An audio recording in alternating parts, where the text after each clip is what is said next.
नमस्कार साथियों, ITI career hub YouTube channel पे आप सभी का स्वागत है। और आज हम पढ़ेंगे ट्रांसफॉर्मर लॉसेस के बारे में। पिछली क्लास में हमने पढ़ा था ट्रांसफॉर्मर क्या होता है और ये किस सिद्धांत पे कार्य करता है, और आज हम पढ़ेंगे उसकी हानियाँ। हानियाँ क्या क्या हैं।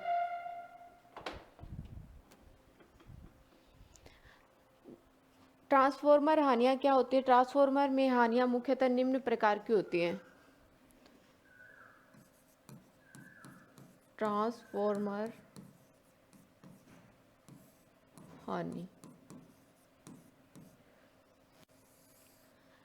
ट्रांसफॉर्मर हानि जैसे दो प्रकार की होती है, विद्युत हानि और यांत्रिक हानि। विद्युत हानि और दूसरा कौन सा है, यांत्रिक हानि। विद्युत हानि कितने प्रकार की होती है, दो प्रकार की, कोर हानि या लोहा हानि, और दूसरी कौन सी होती है, कॉपर हानि।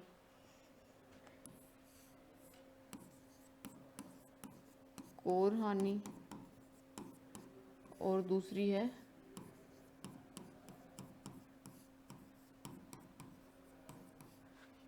कॉपर हानि।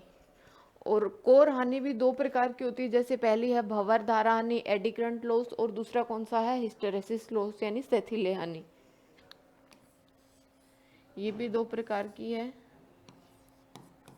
भंवर धारा हानि और दूसरा कौन सा है, सेथिले हानि, हिस्टेरेसिस लॉस।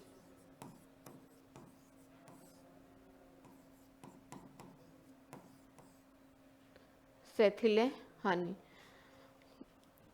तो सबसे पहले आता है अपना कोर हानि यानी लोह हानि। लोह हानि क्या होती है।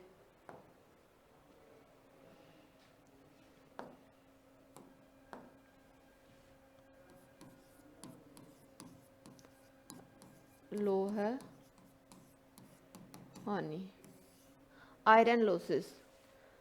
ट्रांसफॉर्मर के क्रोड को लोहे की पटलित पत्तियों से क्या किया जाता है, बनाया जाता है, इसलिए इसमें होने वाली जो वैद्युतिक हानि होती है उसको क्या बोलते हैं, आयरन लॉस, लोह हानि कहते हैं।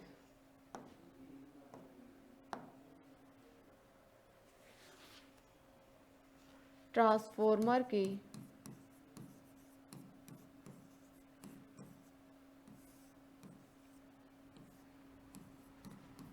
क्रोड को लोहे की पत्तियों से क्या किया जाता है, पटलित पत्तियों से बनाया जाता है। लोहे की पटलित पत्तियों से बनाया जाता है।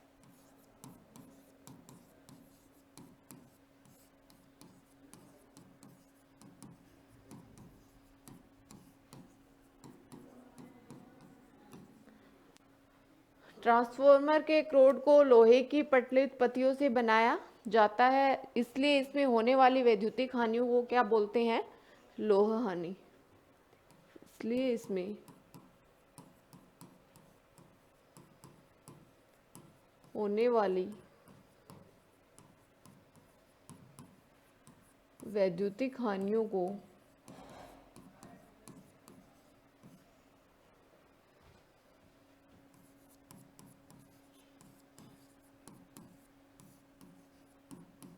लोह हानि कहते हैं।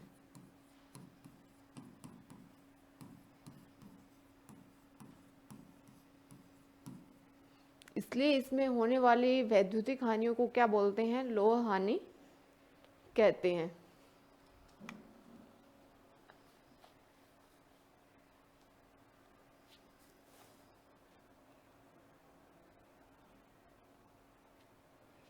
लोह हानियां नो लोड से फुल लोड तक क्या रहती हैं, नियत रहती हैं, अर्थात परिवर्तित नहीं होती, इसलिए इसे क्या बोलते हैं, स्थिर हानि भी कहते हैं।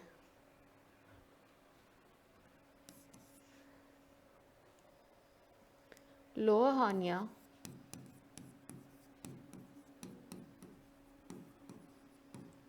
नो लोड से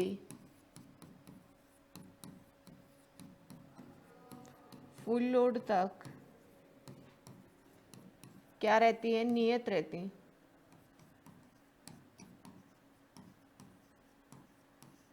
नियत रहती है।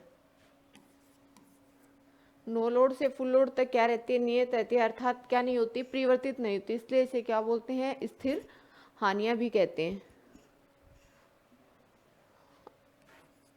अर्थात परिवर्तित नहीं होती।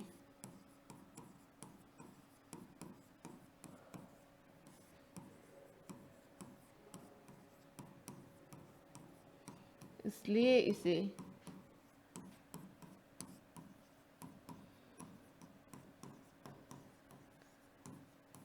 स्थिर हानि भी कहा जाता है।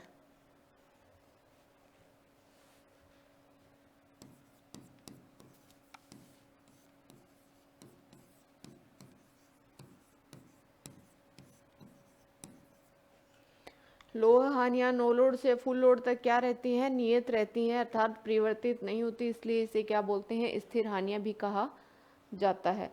लोह हानियों को चुंबकीय हानियां या दूसरा नाम क्या होता है? कोर हानियां भी कहते हैं। लोह हानियों को चुंबकीय हानि या कोर हानि भी कहा जाता है। चुंबकीय हानि या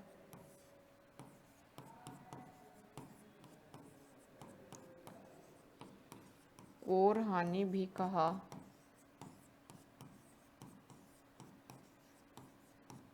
जाता है।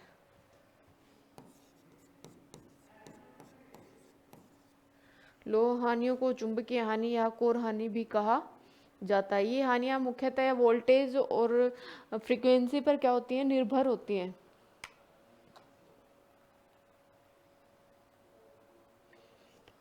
किस पे निर्भर होती हैं? फ्रीक्वेंसी पे। लोह हानियां मुख्यतः कितने प्रकार की होती हैं? दो प्रकार की। फर्स्ट कौन सा होता है? एडी करंट लॉस, और दूसरा कौन सा होता है? हिस्टेरेसिस लॉस, यानी स्थैथिल्य हानि। तो पहला आता है अपना स्थैथिल्य हानि, हिस्टेरेसिस लॉस।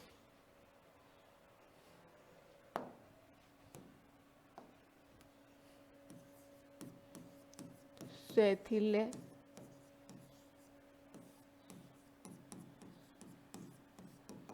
हानि।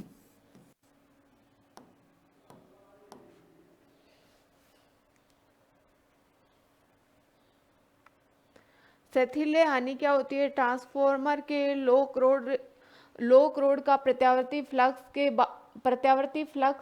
के प्रभाव से बार बार चुंबकित या विचुंबकित होने में विद्युत शक्ति की जो खपत होती है उसको क्या बोलते हैं?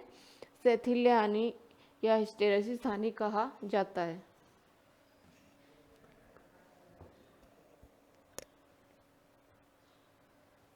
ट्रांसफॉर्मर की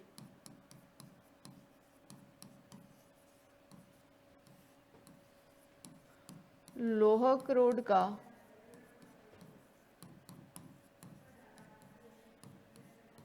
प्रत्यावर्ती ट्रांसफॉर्मर के लोह क्रोड का प्रत्यावर्ती फ्लक्स के प्रभाव से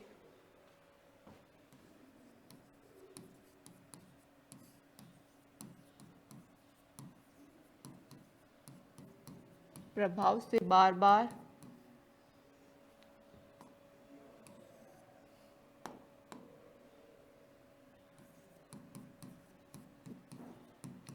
बार चुंबकित या विचुंबकित होना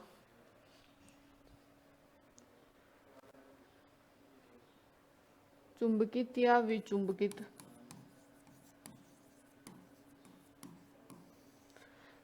चुंबकित या विचुंबकित होने में विद्युत शक्ति की जो खपत होती है उसको क्या बोलते हैं? स्थैथिल्य हानि। होने में विद्युत शक्ति की जो खपत होती है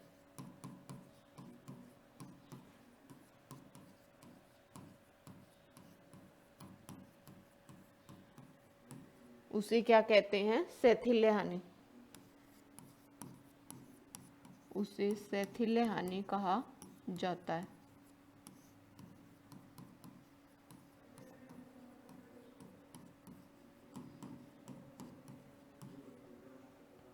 ट्रांसफॉर्मर के लोह क्रोड का प्रत्यावर्ती फ्लक्स के प्रभाव से बार बार चुंबकित या विचुंबकित होने की जो विद्युत शक्ति में जो खपत होती है उसको क्या बोलते हैं? शैथिल्य हानि कहा जाता है। शैथिल्य हानि को WH से व्यक्त किया जाता है। इसे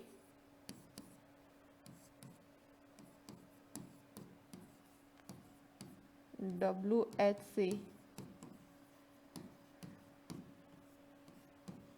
व्यक्त किया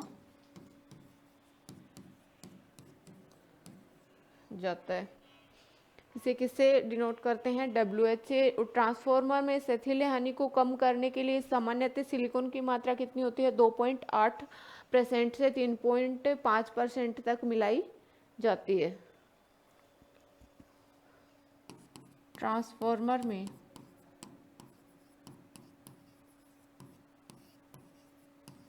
शैथिल्य हानि को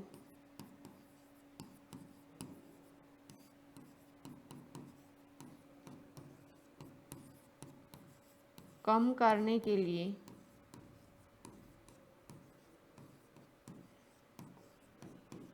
क्या मिलाया जाता है? सिलिकॉन की मात्रा मिलाई जाती है। कम करने के लिए सामान्यतः सिलिकॉन 2.8% से सिलिकॉन की मात्रा 2.8% से 3.5% तक मिलाई जाती है।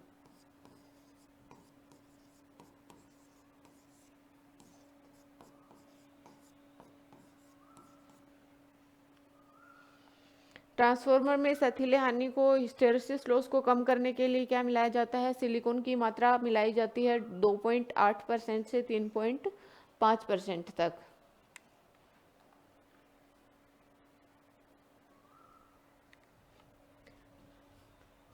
ट्रांसफॉर्मर में होने वाली शैथिल्य हानियों का मान निम्न प्रकार से ज्ञात किया जाता है। WH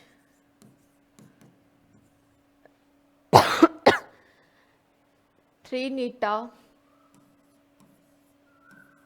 BM 1.6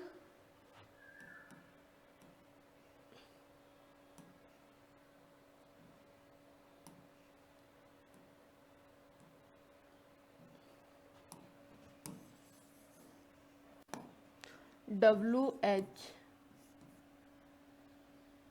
3 नीटा BM 1.6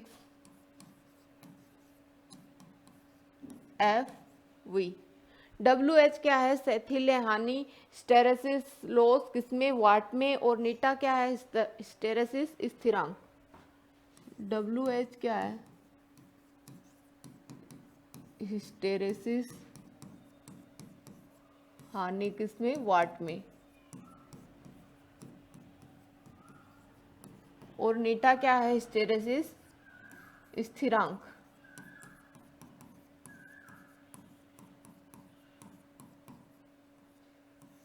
हिस्टेरेसिस स्थिरांक। और F क्या है? फ्रीक्वेंसी हर्ट्ज में। और V क्या है? क्रोड का आयतन मीटर क्यूब में। F आवृत्ति और V क्या है? क्रोड का आयतन।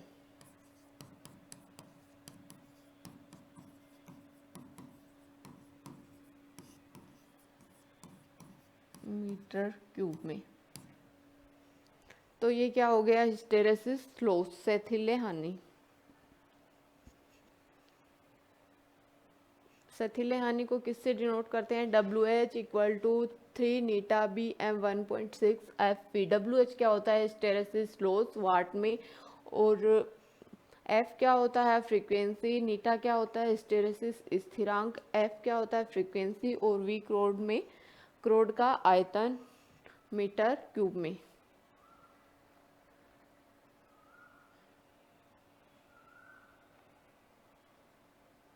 हिस्टेरेसिस हानि को कम करने के लिए सामान्यतः ट्रांसफार्मर में क्या यूज किया जाता है?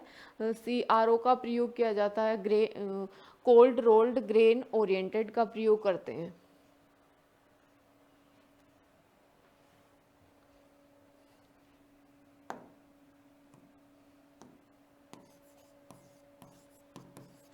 नोट, हिस्टेरेसिस हानि को कम करने के लिए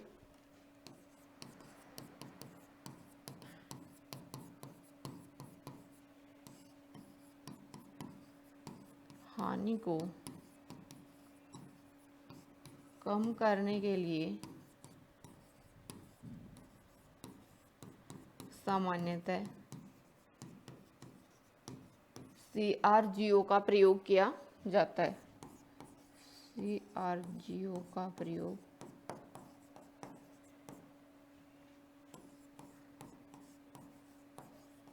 किया।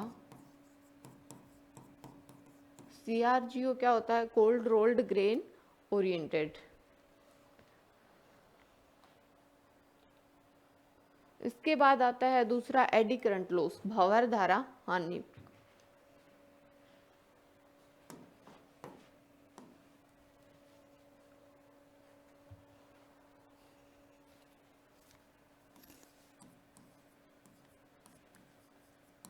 भंवर धारा हानि।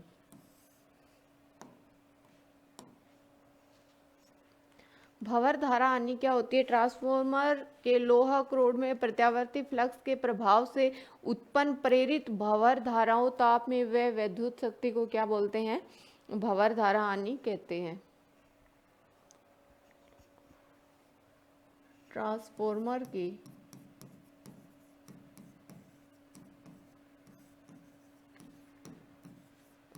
लोहा क्रोड में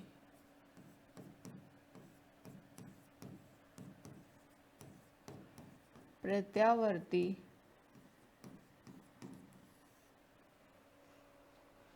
फ्लक्स के प्रभाव से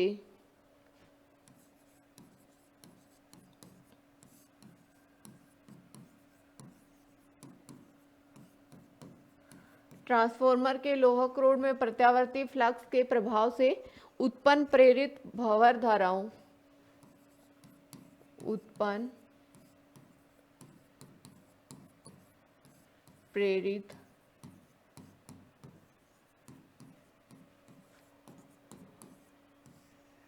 भंवर धाराओं ताप में व वैद्युतिक शक्ति को भंवर धाराओं ताप में व वैद्युतिक शक्ति को क्या बोलते हैं? एडी करंट लॉस, भंवर धारा हानि कहते हैं।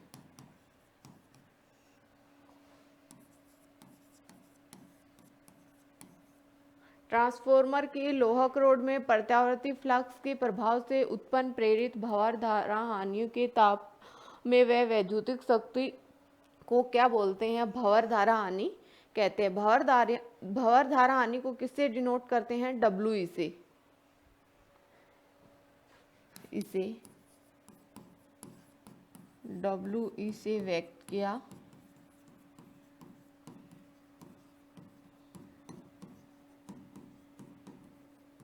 जाता है। किससे डिनोट करते हैं इसको? WE से। भंवर धारा ट्रांसफार्मर में होने वाली भंवर धारा हानियों का मान निम्न सूत्र से ज्ञात किया जाता है। क्या होता है? WE = KE/BM² F² T² V hertz V watt. WE = KE/BM² F² T² V watt. WE क्या है? भंवर धारा हानि, किसमें? वाट में। और BM क्या है? अधिकतम फ्लक्स घनत्व किसमें, वेबर में, और एफ क्या है, फ्रीक्वेंसी, और टी क्या है, क्रोड की मोटाई। डब्ल्यू ई क्या है, भंवर धारा हानि, और बी एम क्या है, डब्ल्यू ई भंवर धारा हानि किसमें, वाट में, बी एम क्या, अधिकतम फ्लक्स घनत्व है, अधिकतम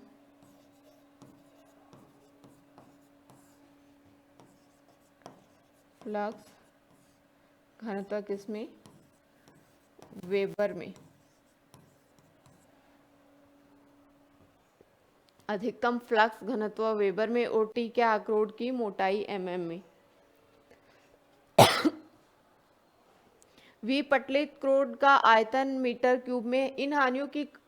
भंवर धारा हानि को कम करने के लिए सामान्यतः पतले पटलित का उपयोग किया जाता है। भंवर धारा हानि को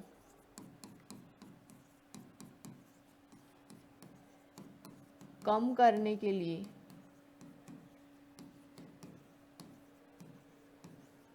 किसका उपयोग करते हैं, पतले पटलित का उपयोग करते हैं सामान्यतः।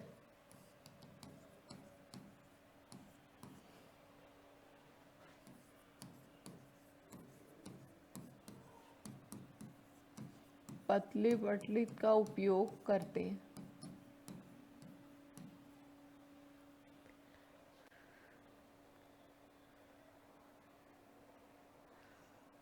सामान्यतः पतली पटलित कोर की मोटाई क्या होती है, 0.35 mm से 0.5 mm के बीच। तो ये हो गया कौन सा लॉस हो गया, एडी करंट लॉस। इसके बाद आता है कॉपर लॉस, ताम्र हानि।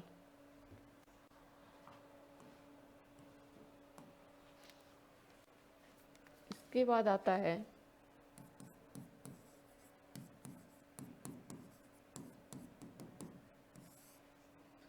ताम्र हानि, कॉपर लॉसेस।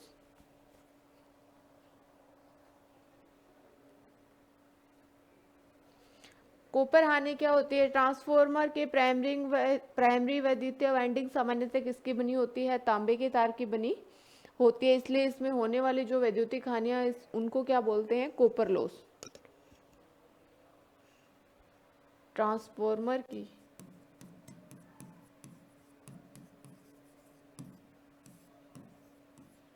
प्राइमरी व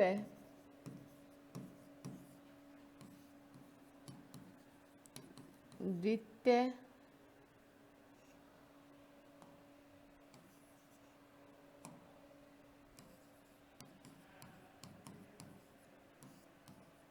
वाइंडिंग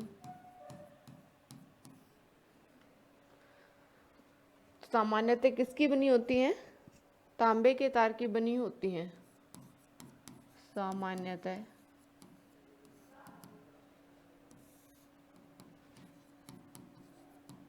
तांबे के तार की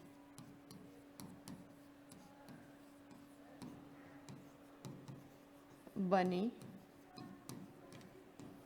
होती है।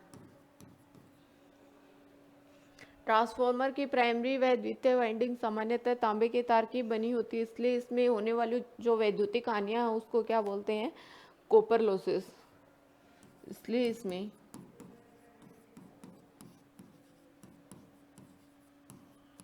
होने वाली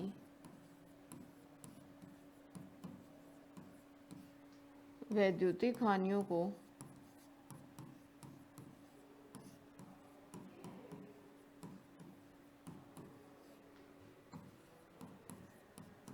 कॉपर हानि कहा जाता है।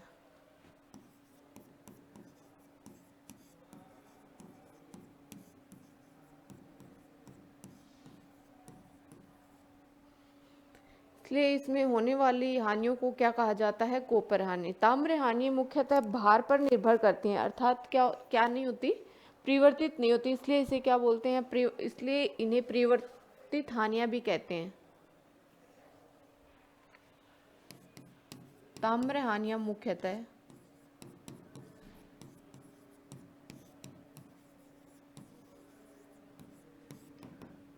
भार पर निर्भर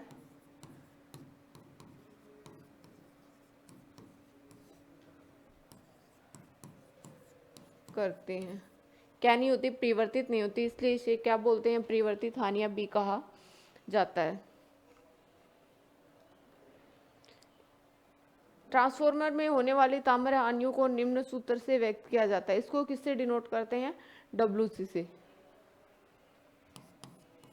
इसे WC से व्यक्त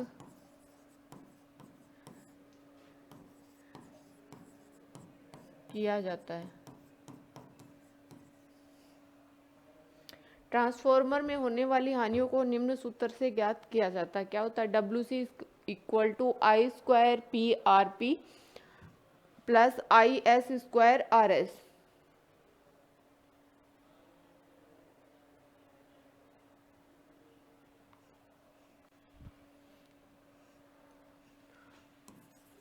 WC इक्वल टू क्या होता है? I² PRP plus I² SRS। WC क्या होता है? ताम्र हानि, कॉपर लॉस।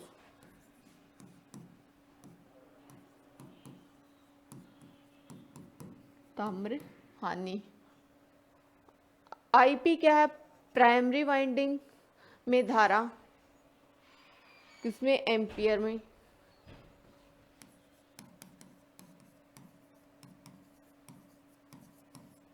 प्राइमरी वाइंडिंग में धारा, किसमें? एम्पियर में। और आरपी क्या है? प्राइमरी वाइंडिंग प्रतिरोध। आईपी प्राइमरी वाइंडिंग धारा और आरपी क्या है? प्राइमरी वाइंडिंग प्रतिरोध, किसमें? ओम में। आईएस क्या है? सेकेंडरी वाइंडिंग धारा। सेकेंडरी वाइंडिंग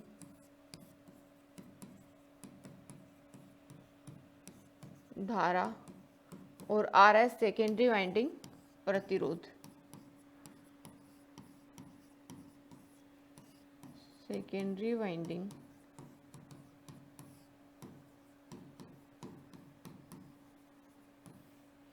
प्रतिरोध। तो ये क्या हो गया?